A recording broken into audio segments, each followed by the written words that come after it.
नमस्कार, learning lab में आप सभी का स्वागत है। आज हम शुरू करने वाले हैं बड़ा इंपॉर्टेंट टॉपिक जिसका नाम है कॉम्प्लेक्स नंबर। जो भी बच्चे 11th में है, 12th में है या फिर जो JEE देने वाले हैं उनके लिए ये चैप्टर बहुत इंपॉर्टेंट है, क्योंकि JEE में 2 क्वेश्चन यहाँ से पूछा जाता है। तो बच्चों स्टार्ट करते हैं कॉम्प्लेक्स नंबर। लेकिन कॉम्प्लेक्स नंबर पढ़ने से पहले हमने पहले भी एक नंबर सिस्टम के बारे में पढ़ा है और जिसका नाम है रियल नंबर। तो हमें रियल नंबर पता होने के बावजूद ऐसा क्या ज़रूरत आन पड़ा कि कॉम्प्लेक्स नंबर का इन्वेंशन करना पड़ा।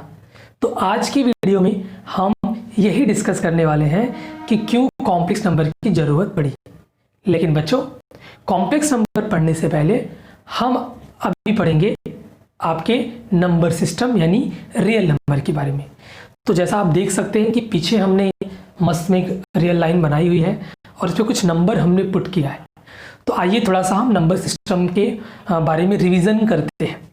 तो देखिए आप ध्यान से, पहले हम जीरो किधर आ रहे हैं, ये 1 2 3 4 5 6, ये जो अक्खे नंबर हैं प्लस वाले 1 2 3 4 5 6, इन्हें हम कुछ बोलते हैं।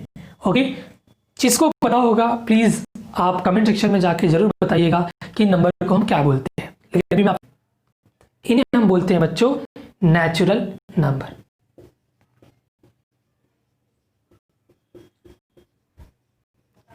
तो ये जो मैंने एन स्टाइलिश बनाया है ये हमारे नेचुरल नंबर का सिंबल है। बस इसी के टीम में हमने क्या किया, इस जीरो को भी इंक्लूड कर दिया। तो this number become whole number.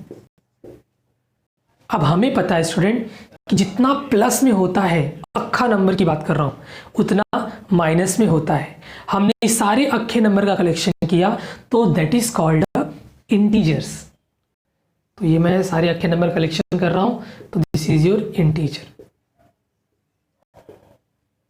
लेकिन हमारे पास कुछ आधे अधूरे नंबर हैं, जैसे 1/2 3/2 5/7 11/5।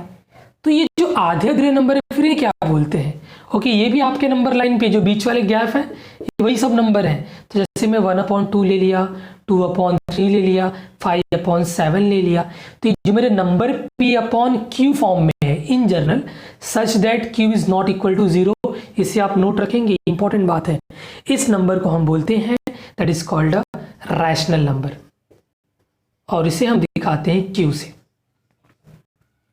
अब बच्चों यहाँ पे कुछ ऐसे भी नंबर होंगे इस नंबर लाइन पे जो रूट में होंगे और रूट से बाहर नहीं निकल पाएंगे, तो उनको भी कैटेगराइज किया गया है। Okay, and that is called, जैसे हमारे √2 हो गए, √3 हो गए, √5 हो गए। ऐसे जो नंबर हैं इन्हें हम बोलते हैं इरेशनल नंबर।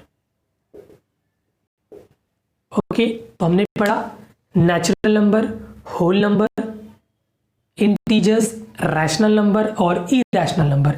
इन सबको हम मिलाएंगे तो हमारा बनेगा पूरा रियल नंबर। ओके, तो आइए हम देखते हैं कि आपने कितना नंबर सिस्टम को समझा। तो यहाँ पे आप खुद को चेक कर सकते हैं। जैसे हमारे पास ये पहला एग्जांपल है x - 3 = 0। तो हमारे पास x की वैल्यू क्या आ जाएगी, इट इज सिंपली 3। और 3 कहाँ से बिलोंग करता है, अपने नेचुरल नंबर से।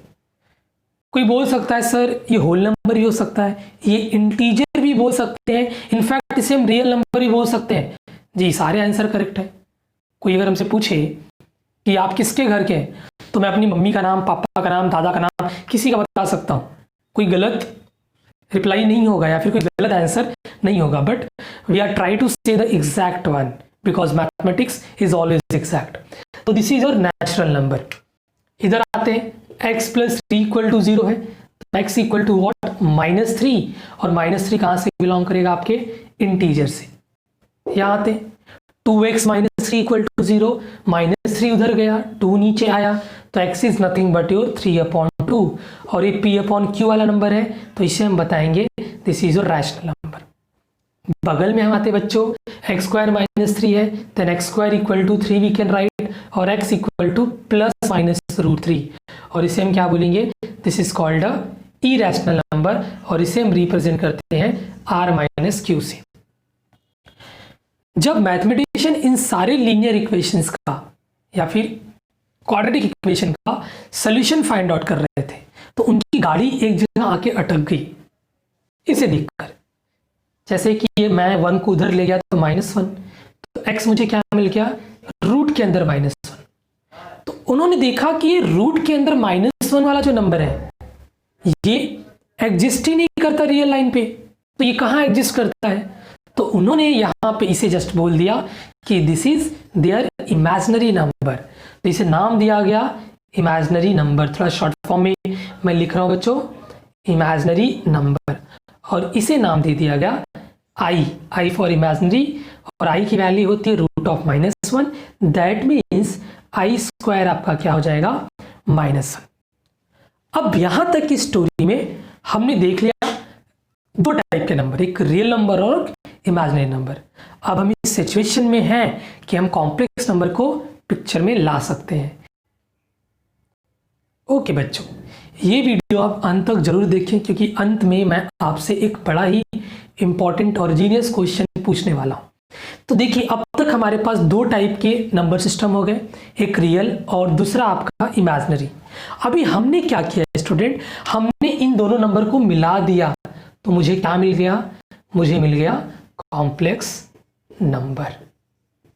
तो now we are in the situation कि we can define the complex number. तो simply we say that any number of the form z is equal to a plus bi is known as a complex number where a comma b belongs to real number or I is nothing but your √(-1), that is your imaginary number। फिर आप पूछेंगे sir ये z क्या है, तो जब बेटा सबका नाम होता है, इस नंबर का भी नाम दे दिया हमने z। तो देखिए, अगर आप डेफिनेशन ऑब्जर्व कर रहे हैं तो आप रियल नंबर का यूज करके बहुत सारे कॉम्प्लेक्स नंबर बना सकते हैं। जैसे मुझे 2 नंबर मेरे दिमाग में आ रहा है, ओके, पहला एग्जांपल मैं ले ले रहा हूँ, 2 नंबर दिमाग में आ रहा है, सपोज 3 और 4। तो a के प्लेस पे मैंने लिख दिया 3, सेम प्लस ऐसे ही, b के प्लेस पे लिख दिया 4 और i ऐसे ही। तो मेरा कॉम्प्लेक्स नंबर क्या बन गया, 3 + 4i। कुछ और एग्जाम्पल, सर माइनस वाला लो, ठीक है माइनस वाला ले लेते हैं। तो z, चलो a ले लिया हमने -7 और b ले लिया हमने -4, ओके 4 के अलावा भी नंबर है, चलो -5 ले रहे हैं। तो प्लस माइनस माइनस मुझे पता है, that side is a -5i। But आप बोलोगे सर कि a एंड b दोनों रियल नंबर है और 0 भी अपना तो रियल नंबर है, तो हम 0 भी ले सकते हैं, बिल्कुल ले सकते हैं आप। तो आप ये भी लिख सकते हैं z is equal to a के प्लेस पे आप 0 लिख दीजिए और b के प्लेस पे कुछ अलग सा लिख दीजिए 9 और ये i ऐसे। तो बच्चों, रियल नंबर का यूज करके आप बहुत सारे कॉम्प्लेक्स नंबर आप यहाँ पे बना सकते हैं। तो ये रहा आपका कॉम्प्लेक्स नंबर कैसे फॉर्म हुआ, इसकी स्टोरी। लेकिन अब मेरा क्वेश्चन आपके सामने ये रहा कि आप मुझे बताएंगे कि किसने कॉम्प्लेक्स नंबर को इन्वेंट किया, वो कौन से मैथमेटिशियन थे जिन्होंने कॉम्प्लेक्स नंबर को इन्वेंट किया। तो आज के लिए इतना ही बच्चों, नेक्स्ट वीडियो में हम डिस्कस करेंगे अलजेब्रा और कॉम्प्लेक्स नंबर के आगे के टॉपिक के। तब तक आप लोग अपना ढेर सारा ख्याल रखिए, मिलते हैं नेक्स्ट लेक्चर। जय हिंद, जय भारत।